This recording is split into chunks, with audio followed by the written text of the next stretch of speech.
So hello everyone, and very happy to see you all here again today for our postprandial Sunday lectures. Today's topic, as you know, is multifetal gestation, the second part of the lecture. In today's topic, we'll be covering discordant growth, single fetus demise, diagnosis of multifetal gestation, prenatal care, preterm birth and its prevention, labor and delivery, triplet or higher order gestation, and selective fetal reduction and termination. Okay, so discordant growth, that is the first topic. 15% of twin gestations exhibit discordant growth. It may reflect a pathological growth restriction in one of the fetuses, wherein it is called as selective fetal growth restriction. The causes of discordant growth are different when it comes to monochorionic twins and different when it comes to dichorionic twins. So in monochorionic twins, the causes include mainly placental vascular anastomosis. So if you recall, we have covered twin-to-twin transfusion syndrome as well as twin anemia polycythemia sequence in the previous lecture. Unequal sharing of placenta is another cause, and discordant structural anomalies is the third cause. In dichorionic twins, we know that 2/3 of these are dizygotic, which means they're formed from two different ova. So the causes of discordant growth in these include different growth potential, suboptimal implantation of one placenta, genetic syndromes or malformations. Okay, now severe discordancy is twice as great in triplets as compared to twins. This is mainly due to in utero crowding being one of the major etiological factors. So what happens is as the number of fetuses increases, the severity as well as the frequency of discordant growth increases. Diagnosis is by sonography. So first trimester crown rump length differences are not very reliable predictors. So surveillance should begin after the first trimester. Okay. Do not use abdominal palpation or symphysiofundal height measurements, which we normally do in singleton gestations, to monitor for growth restriction in women with multifetal gestation. So this is according to the NICE guideline 137, updated in 2019. So at each ultrasound scan, diagnostic monitoring for fetal weight discordance should be done using 2 or more biometric parameters as well as amniotic fluid levels. So amniotic fluid levels, we have seen it previously also, is measured using the deepest vertical pocket on either side of the intertwin membrane.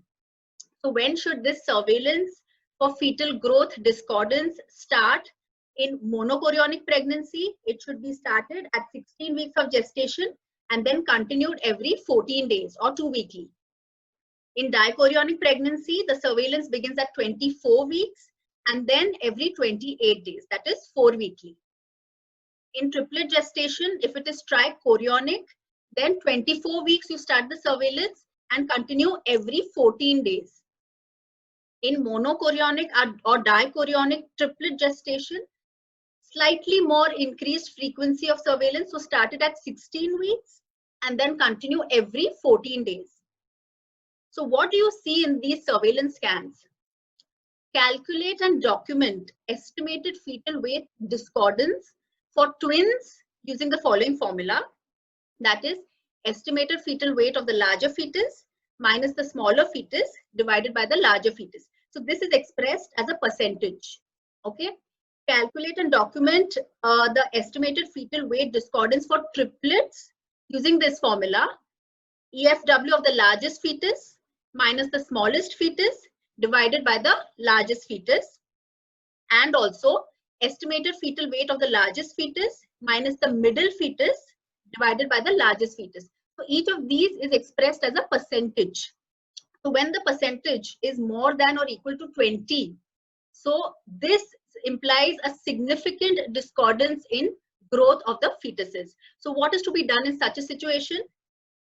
Increase diagnostic monitoring in the second and third trimesters to at least weekly and include Doppler assessment of the umbilical artery flow for each baby if there is an estimated fetal weight discordance of 20% or more, and and or the estimated fetal weight of any of the babies is below the 10th percentile for gestational age.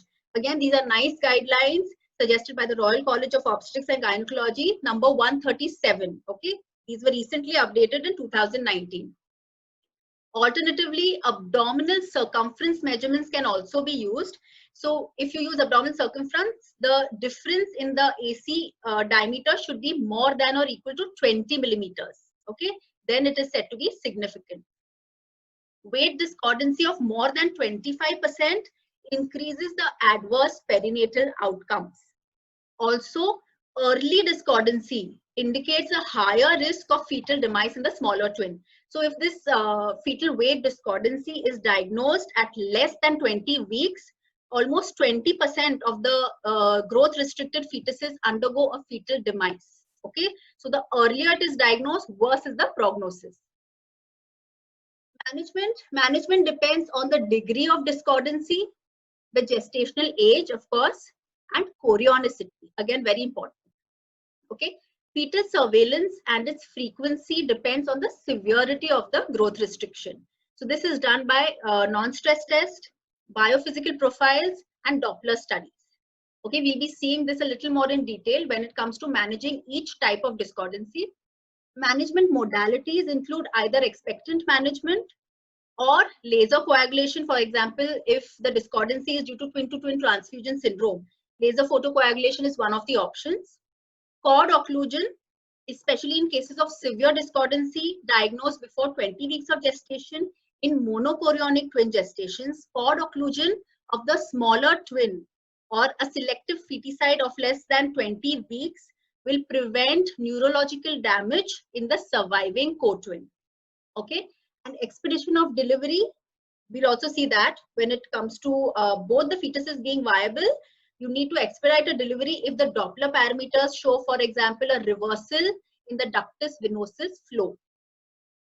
Okay, umbilical artery Doppler studies in the smaller fetus helps in guiding management.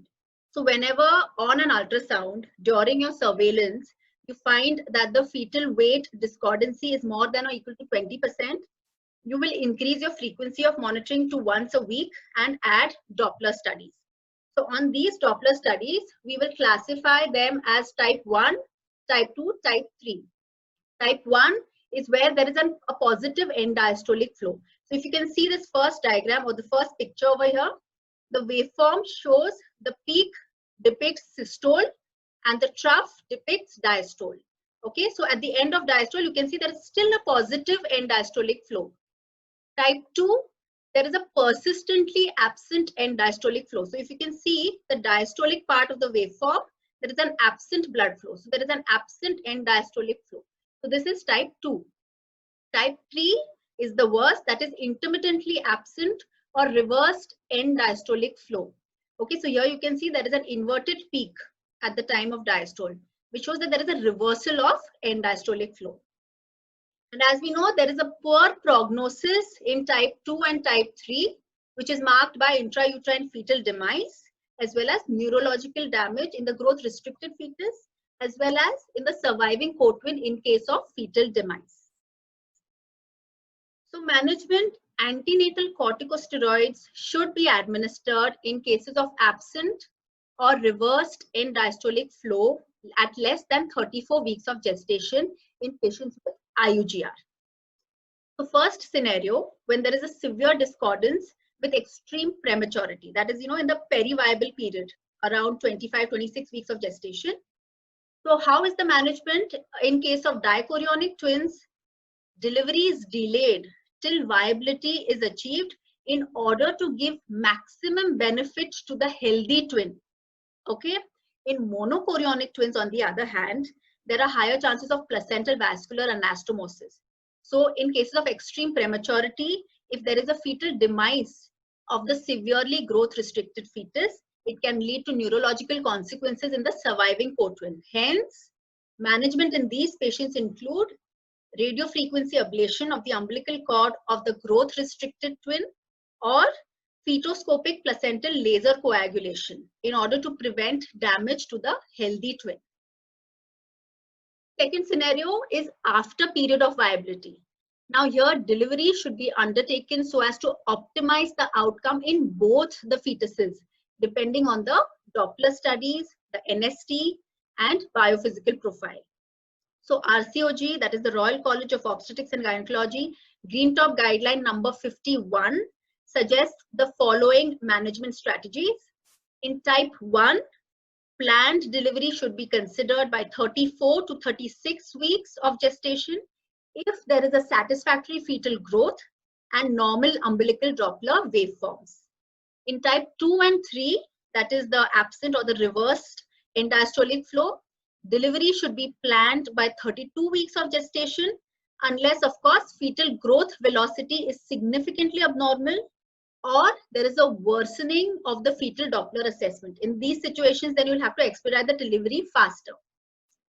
However, delivery should be considered in all cases of abnormal ductus venosus waveform, that is a reversal in the ductus venosus flow with atrial contractions, and short-term variations on cardiotopography. So whenever these situations arise, irrespective of the type, you need to expedite a delivery. Coming to the next topic, that is single fetal demise. Okay, so we have seen in the previous lecture that fetal demise in the first trimester is called as a vanishing twin because it generally gets absorbed. And it after that, the pregnancy is not complicated by any of the complicating factors, and it is managed as a singleton pregnancy. But if demise takes place at a slightly more advanced gestation, it may go unnoticed until delivery. So you will have the delivery of a normal child followed by a fetus compressus or fetus papyraceus, and you can be taken by a complete surprise. Because what happens at advanced gestation, say beginning of the second trimester or mid-pregnancy, if fetal demise takes place, the fetus gets compressed if it is retained for a very long time in between the uterus and the surviving fetus. So this is called fetus compressus. And sometimes the fetus undergoes even desiccation, giving rise to fetus papyraceus. Single fetal demise is more common in monochorionic twin gestation. Okay. Sequelae in the surviving twin. Now, when there is a single fetal demise, the following complications can arise in the surviving so-called healthy twin. Okay, neurological sequelae, which include cerebral palsy, microcephaly, porencephaly, encephalomalacia. All these risks are higher in monochorionic twins. Okay, preterm birth, generally with single fetal demise, preterm labor begins within 2 to 3 weeks. Okay. But this is also higher in monochorionic twins, especially if single fetal demise takes place at a gestational age of less than 34 weeks. Co-twin demise, again, risk is higher in monochorionic twins, almost 16-fold higher risk. Okay. Now, why is it that monochorionic twins, all these risks are higher? So, morbidity in monochorionic twin survivor is due to placental vascular anastomosis and a sudden acute hypotension with ischemic damage in the co-twin. So what happens if a single fetal demise takes place? There is a sudden drop in blood pressure of that demised twin. And because of the presence of placental vascular anastomosis, there is a sudden diversion of blood from the normal twin to the demised twin, giving rise to sudden acute hypotension in the surviving co-twin, giving rise to ischemic damages as well.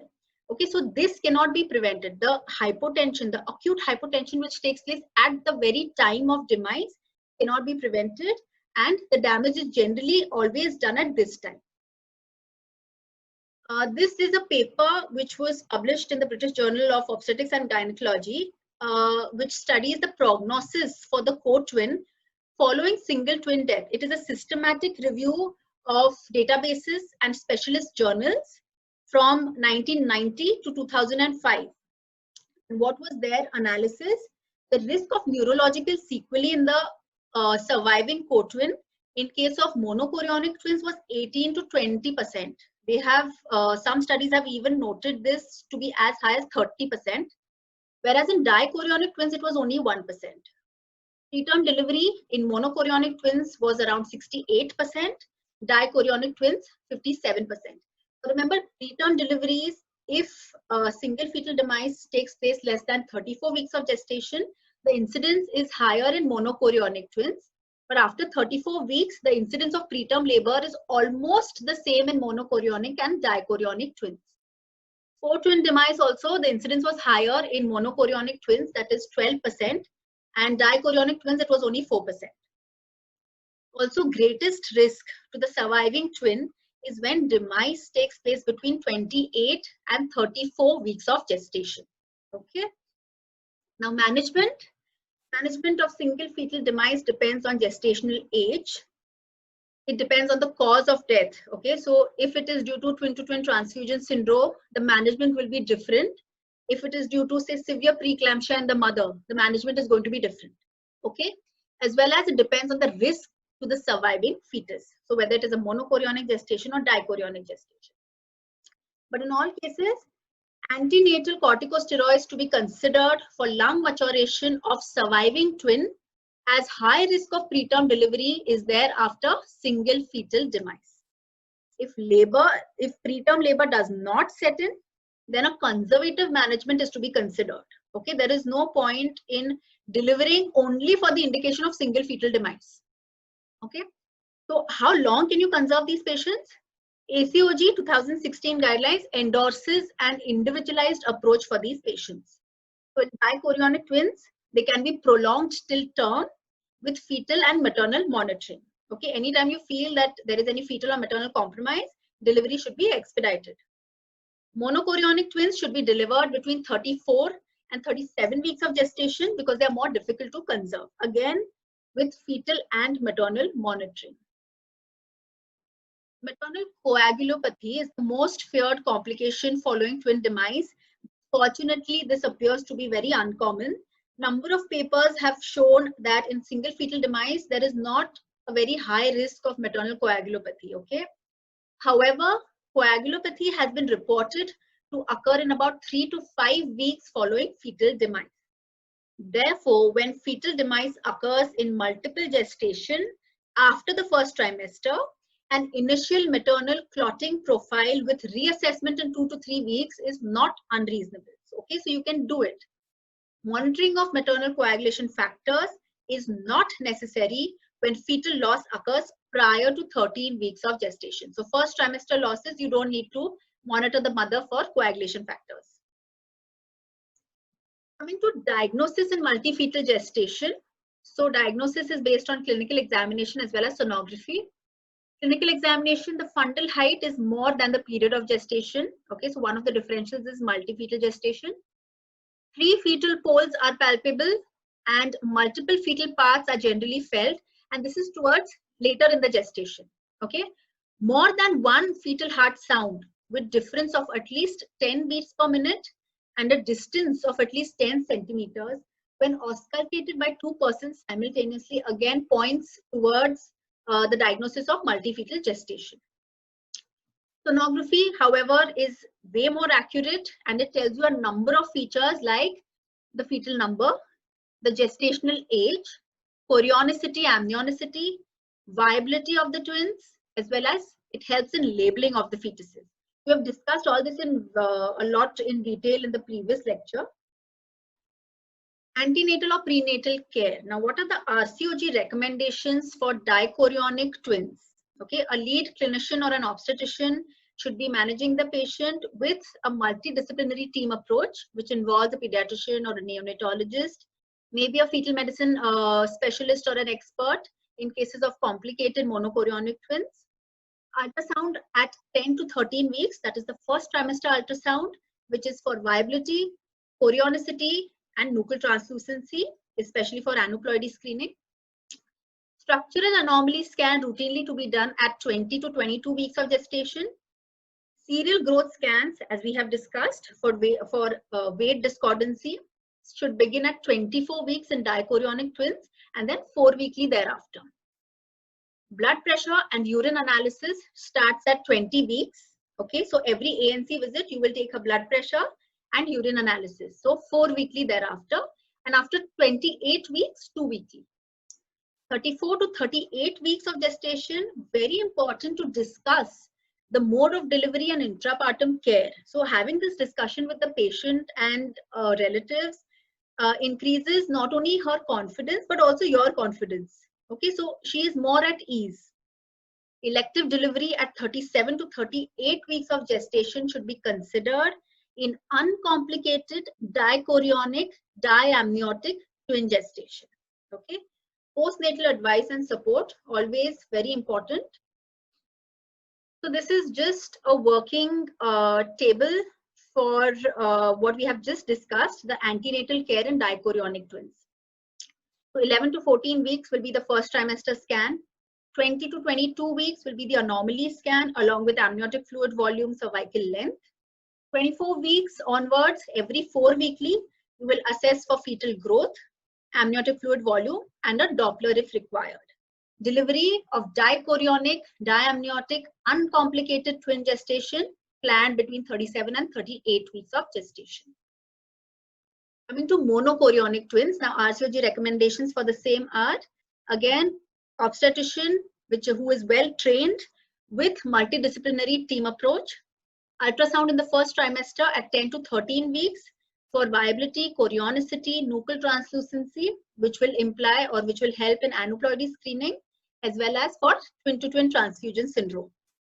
Surveillance for twin-to-twin transfusion syndrome and discordant growth in monochorionic twins begins at 16 weeks of gestation and then 2 weekly.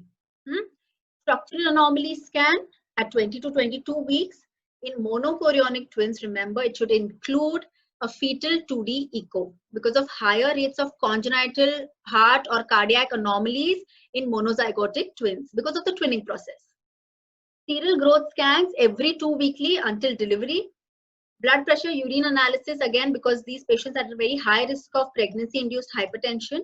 So it starts at 20 weeks every 4 weekly, and then after 28 weeks, 2 weekly. So it should coincide with your antenatal visits. 32 to 34 weeks, discuss the mode of delivery and intrapartum care. Elective delivery should be done at 36 to 37 weeks in uncomplicated monochorionic diamniotic twin gestation. Postnatal advice and support is very important in all patients. Again, a working table for antenatal care and management in monochorionic twin gestation. So 11 to 14 weeks will be the first trimester scan. 16 weeks, we will start surveillance for twin-to-twin transfusion as well as for growth discordancy. 20 to 22 weeks will be a detailed anatomy or a detailed anomaly scan along with fetal 2D echo. And 22 weeks onwards, every 2 weekly, there will be a scan for fetal growth, deepest vertical pocket for amniotic fluid volume, and Doppler studies when indicated. Delivery in monochorionic, diamniotic, uncomplicated twin gestations should be taken or should be done at 36 to 37 weeks. Diet and nutrition. Now, of course, all of us know that there is an augmented calorie requirement in multifetal gestations. In twins, it is around 40 to 45 kilocalories per kg per day. It should include 40% carbohydrates, 40% fats, 20% proteins, and should be divided into 3 meals and 3 snacks daily. Okay, so at regular intervals every 2 to 3 hours, spread out throughout the day. Iron, folic acid, and calcium supplementation should be given as routine. Micronutrient supplementation is also important. These are generally incorporated in the prenatal supplements. Achievement of BMI specific weight gain is important. Coming to preterm birth and its prevention. So preterm labor is common and may complicate 50% of twins, 75% of triplets, and almost 90% of quadruplet pregnancies. So the number of fetuses increases, the chance of preterm labor is also increased. Prediction of preterm labor is by 3 methods: transvaginal ultrasound for cervical length, done at 20 to 24 weeks of gestation. It is a good predictor even in asymptomatic women. Cervical length of less than or equal to 2 centimeters or 20 millimeters has a strong correlation for preterm labor less than 32 weeks of gestation. Digital examination, that is the per vaginal examination, has only 60 to 70% positive predictive value. because it is less objective, of course, and you cannot assess the internal os on a vaginal examination alone. Okay. Fetal fibronectin should not be used in asymptomatic patients. We have seen on my lecture on preterm labor that fetal fibronectin is not a screening technique. Okay, it should be used only in symptomatic patients. Moderate to minimal prediction of preterm labor in multifetal gestation. It is not to be used alone as a test for preterm labor in multiple gestations. Okay. Now, prevention of preterm labor. A number of us have been using various modalities to prevent preterm labor in multifetal gestations. However, what do the NICE guidelines have to say regarding the same? So let's take a look. Do not offer intramuscular progesterone to prevent spontaneous preterm birth in women with a twin or triplet pregnancy. Okay, it does not help according to the NICE guidelines. Do not offer the following interventions alone or in combination routinely. Take note of the word routinely, to prevent spontaneous preterm birth in women with a twin or triplet pregnancy. So Arabin pessary, which is not very commonly used in India, it is a silicone pessary, silicone ring pessary, which is used to prevent preterm labor, but it is said not to be useful. Bed rest, again, one of the myths that bed rest is going to prevent preterm labor. So bed rest should not be advised routinely in all patients. Okay. Cervical cerclage, again, cervical cerclage routinely in all patients of twins and triplets does not help prevent spontaneous preterm births.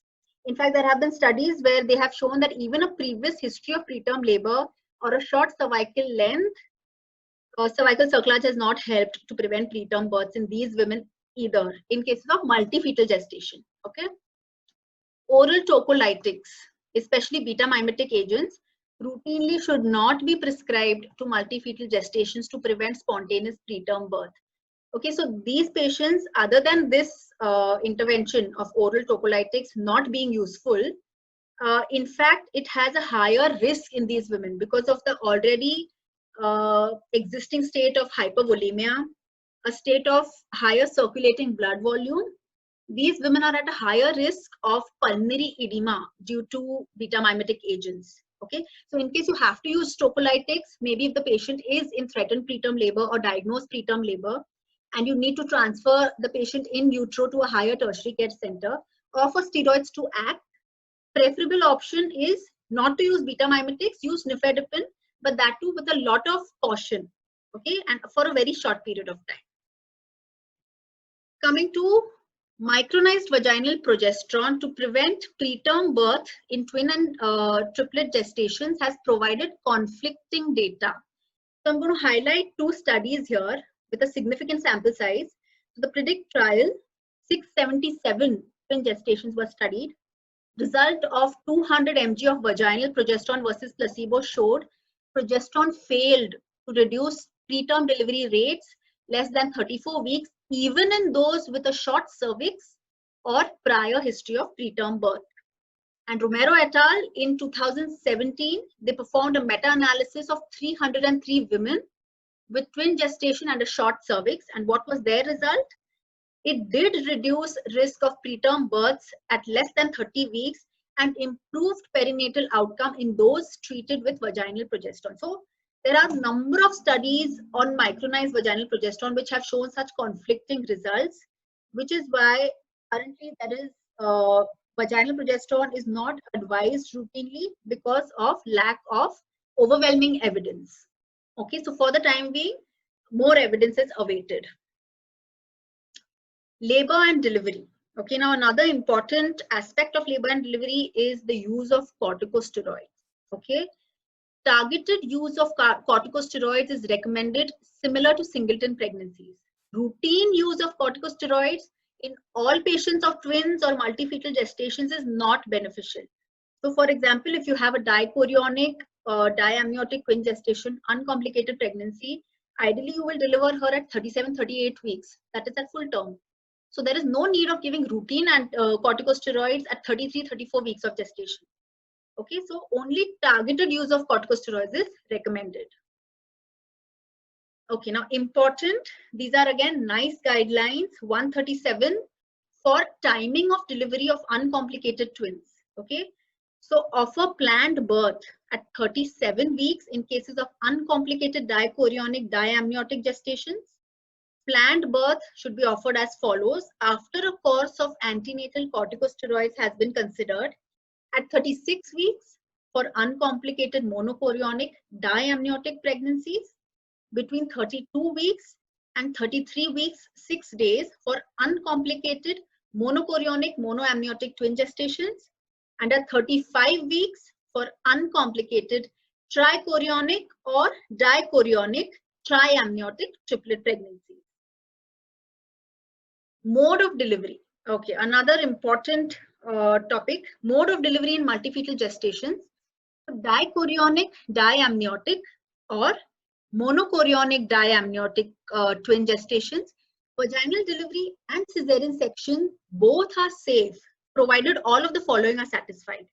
First baby should be cephalic, no other obstetrical contraindications to vaginal delivery, no significant size discordance between the twins, pregnancy should remain uncomplicated and has progressed beyond 32 weeks. Only then can you consider either of the routes of delivery, vaginal or cesarean.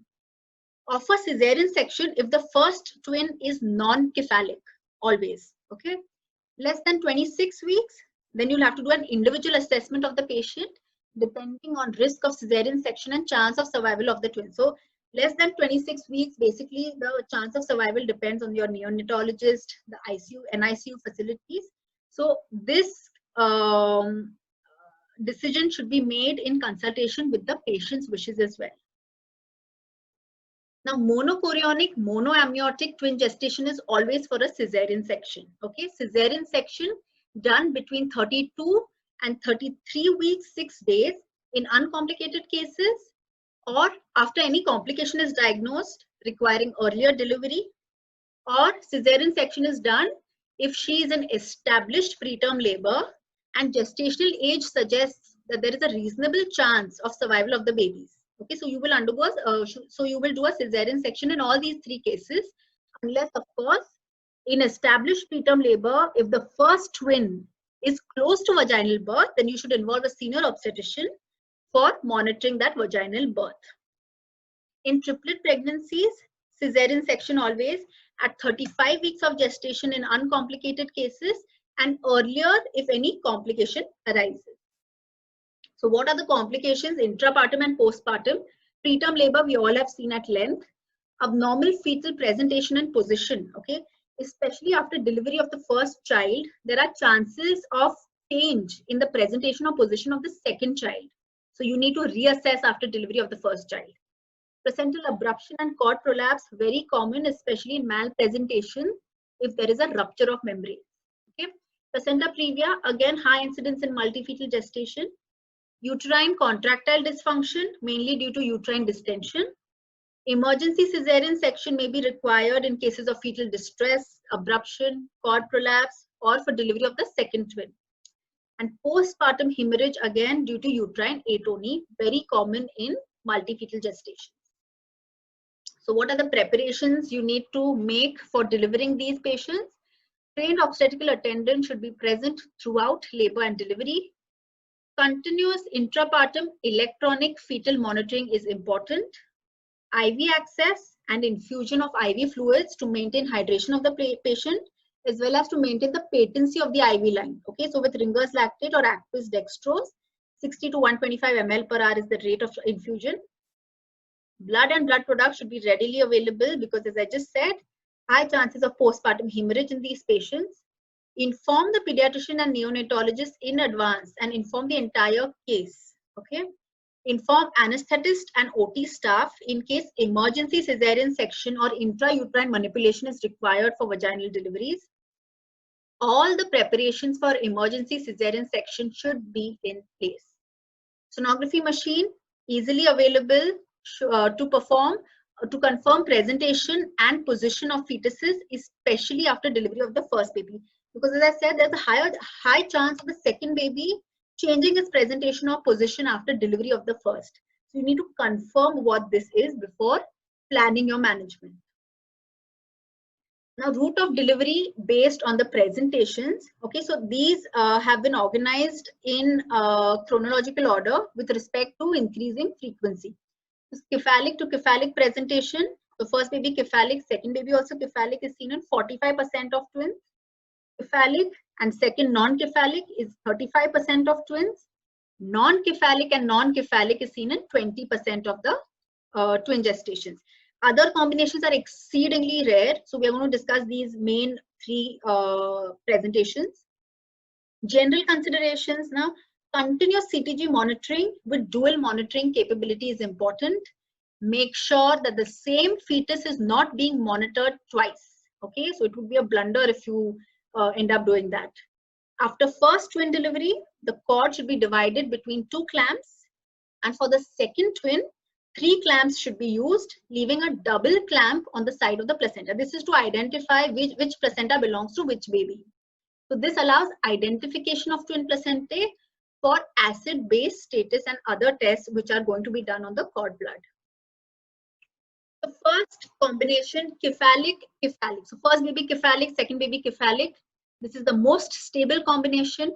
Lesser chances of change in presentation during labor and delivery. Vaginal delivery is a reasonable option in these women. Cesarean section should be reserved for obstetrical indications only. So after delivery of the first twin, presenting part, size, relationship to the birth canal of the second twin is assessed by a combination of abdominal and vaginal examination as well as an ultrasonography if required. Okay, now if the presenting part of the second twin is fixed in the birth canal, rupture of membranes can be done. However, if it is not fixed, do not attempt to rupture the membranes because you will end up with a cord prolapse or an abruption. Okay, fetal heart monitoring is very important at this time. So after delivery of the first baby, you wait for contractions to resume. Continue fetal heart monitoring. If no contractions for 10 minutes, then you must start with dilute oxytocin drip. Inter-twin delivery interval should be less than 30 minutes. So historically, it is said that as this 30-minute interval increases, the second twin outcome worsens. So avoid unnecessary delays in delivery of the second child. Okay. Second combination, first baby is cephalic, second is non-cephalic, which means it could be breech, it could be a transverse lie. Optimal delivery route in this combination remains controversial. So what are the 3 options that you have? Cesarean section for both the twins, or vaginal delivery of the first with external cephalic version, or breech delivery, or internal podalic version of the second twin.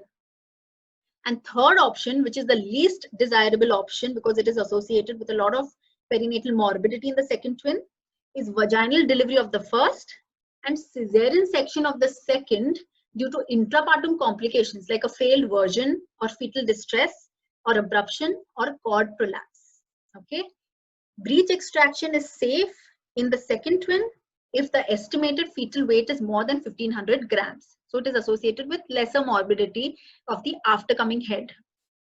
Breech extraction is preferred to external cephalic version, as external cephalic version is associated with more complications, including fetal distress, abruption, need for emergency cesarean section due to failure of version. Do not attempt rupture of membranes if second twin is in an uncorrected transverse position. Okay, if you do that, you're going to end up with a cord prolapse or an arm prolapse or a foot prolapse. Okay. Delay should be avoided in delivery of second twin as the uterus starts contracting and cervix starts retracting. So then it's going to be very difficult for you to conduct that vaginal delivery if the cervix is not fully dilated, and it will be even more difficult to perform any intrauterine manipulations if required. Okay. Now coming to internal podalic version, it is so one of the only indications of internal podalic version is delivery of second transverse twin. I'm just going to briefly tell you what the procedure is. It is done under general or epidural anesthesia with adequate uterine relaxation and fully dilated cervix. Very important prerequisites. Informed consent should be taken of the patient. Prompt cesarean section if obstetrician skilled in these maneuvers are not available. Okay, so what is done? Both the hands are used for this version. One hand goes into the uterus on the side of the fetal feet or the fetal legs in a conical manner. Second hand is the external hand, which helps in rotation of the head as well as the torso of the baby. So one hand will grasp ideally both the feet, okay, in a pistol-like fashion. Or if you can't find both the feet, whichever foot you can find or hold on to, it is grasped. And a traction is provided in the direction of the vagina to deliver the feet outside. At the same time, the external hand will help in rotating the fetus to prevent sudden jerky traction or sudden jerky injuries. Okay, when both the feet are delivered outside of the vagina, then back anterior, and then delivery of the aftercoming head. So then you will conduct the delivery just like an assisted vaginal breech delivery. Okay. The last combination, that is non-cephalic. Both the fetuses are non-cephalic. Now, lack of sufficient evidence supporting safety of vaginal delivery of non-cephalic first twin has indicated cesarean section for this combination. Okay, because there is a high risk of fetal entanglement, especially if the first baby is breech and the second is vertex. What is going to happen? Locked twins. The first baby, the breech part is delivered, but the aftercoming head is not able to deliver because it gets locked in with the second baby. Okay, this is a very rare entity or a very rare complication, takes place in around 1 in 1,000 twin gestations or 1 in 90,000 births. However, it is a very real complication. Okay. Next, general considerations. Now, this point which I'm just going to highlight, I think it is very important to avoid gross negligence on your part. Everyone involved in managing the delivery should be informed of the case to prevent inadvertent administration of ergometrin or uterotonics after delivery of the first twin. So this includes your staff nurse, this includes the doctors which are going to come in place of you. Everyone should be informed that it is a multi-fetal gestation. Okay, so it should not happen that the first baby is delivered and then everyone is starting administration of uterotonics. Okay, that can be dangerous. Twins is not a contraindication for trial of labor after previous 1 LSCS if the first twin is cephalic and no other contraindications are present. Okay, so now this most of the obstetricians will not agree with this, but vaginal birth after cesarean is very much possible in multifetal gestations, and multifetal gestation alone is not a contraindication for vaginal birth after cesarean. Postpartum hemorrhage in twins, a very high risk of PPH after twin delivery due to larger placental surface area, higher chances of placental implantation in the lower uterine segment, uterine overdistension causing uterine atony. Okay, so active management of third stage of labor is indicated in all cases of twin gestation. So 10 units of oxytocin intramuscular after delivery of all the fetuses. Okay. Uterine massage, important. Controlled cord traction for placental delivery once the uterus has started contracting. In case of uterine atony, continue uterine massage, administer ergometrin, make sure there are no other contraindications like severe PIH. Start your oxytocin drip at 60 drops per minute and then you reduce it to 30 drops per minute. Continue it for 3 to 4 hours and keep other uterotonics, that is misoprostol as well as PGF2 alpha, ready for use as and when required. Now, triplet and higher order multiples, I'm just going to highlight a few salient features. The problems and complications are similar to twins, of course, but considerably magnified, especially the risk of preterm labor. Aneuploidy screening in triplets should be done using only nuchal translucency and maternal age, okay, when the CRL is 45 to 84 millimeters. Serum analytes should not be used. Second trimester screening again should not be used because serum analytes are already raised in these pregnancies and second trimester screening will give you inaccurate results. And preferred route of delivery, as we have already seen, is cesarean section. The last part of the lecture, selective fetal reduction and selective fetal termination. These are two different terminologies. First, let us take a look at what is selective fetal reduction. Okay, so this describes reduction of triplets or higher order fetuses to a smaller set to improve survival of remaining fetuses. It's also called multi-fetal reduction. Okay. Optimum reduction is to twins. Reduction to a singleton pregnancy should be done only on patient's request after appropriate counseling as to what are the risks involved, what are the benefits of the same, or if any medical or obstetric risk is present for multi-fetal gestation. Multi-fetal reduction is done early in pregnancy, that is around 10 to 13 weeks. Careful evaluation of chorionicity is very important. Reduction of selected fetuses in a multi-chorionic gestation may be chosen as a therapeutic intervention to enhance the survival of the remaining fetuses. So this is what the American College has to say. This was the guideline published in 2017. So what are the prerequisites for fetal reduction? Detailed anatomical evaluation of all the fetuses should be done. Okay, so with respect to nuchal translucency as well as the size. Chorionic villus sampling should be done only in high-risk pregnancies. The smallest fetus or anomalous fetuses are reduced. If all of them are of the same size and there is no evidence of any anomaly, then the most easily accessible fetuses are chosen. Okay, it is done under real-time ultrasound guidance. So if you can look at this picture, real-time ultrasound guidance, a needle is inserted into the intrathoracic or intracardiac region of the fetus to be reduced, and 1 to 2 milliequivalents of potassium chloride is injected till fetal cardiac activity ceases for at least 2 to 3 minutes. Okay, even thereafter, after an hour or so, the fetal cardiac activity is reassessed. Okay, in 5% of the cases, sometimes there's a resumption of fetal cardiac activity, and in such cases, you might have to repeat the procedure. But most of the cases, it is taken care of. Okay. Selective fetal termination. Now, this is a different terminology.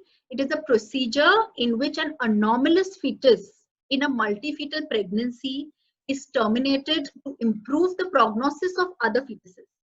Okay, so here the fetus is already anomalous, which is why you're terminating the selective fetus. It is usually a second trimester procedure, of course, because most of the anomalies are diagnosed in the second trimester. Certainty of location and precise diagnosis of anomaly is very important.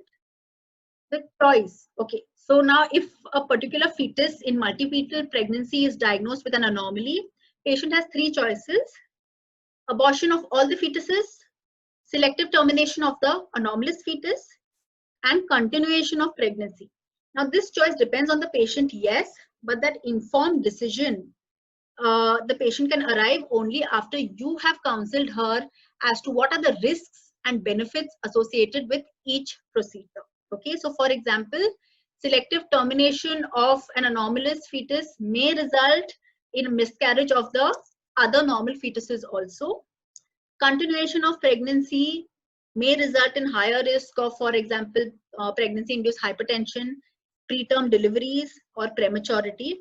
And abortion of all fetuses might not be acceptable to all patients, especially if she is a case of infertility and has conceived after a very long time, after a number of cycles of in vitro fertilization. Okay, so ultimately you have to highlight what are the risks and benefits of each, but the ultimate choice depends on the patient. Anomalies are discovered later in mid-pregnancy, and hence selective termination is performed later. But this is why it is associated with a higher chance of pregnancy loss. It should be considered only when anomaly is severe or abnormal fetus may jeopardize the normal fetus. In case of monochorionic gestations, we have seen this previously as well, that monochorionic gestations have a number of placental vascular anastomosis. So you cannot use potassium chloride as a form of selective feticide method. Okay, so here you need to use special procedures like umbilical cord interruption or occlusion, either with bipolar cautery or laser coagulation or radiofrequency ablation. It should be used in monochorionic gestation. Coming to risks of selective reduction or termination, first is abortion of remaining fetuses. All the other fetuses might get aborted. Abortion or retention of the wrong fetuses. That would be a blunder again if you have not used a systematic form of labeling. Damage or death of a surviving fetus. Discordant or growth restricted fetuses, this generally takes place when termination is done in the second trimester due to necrotic material of terminated fetus causing inflammation. Maternal complications include infection, hemorrhage, coagulopathy due to retained products of conception.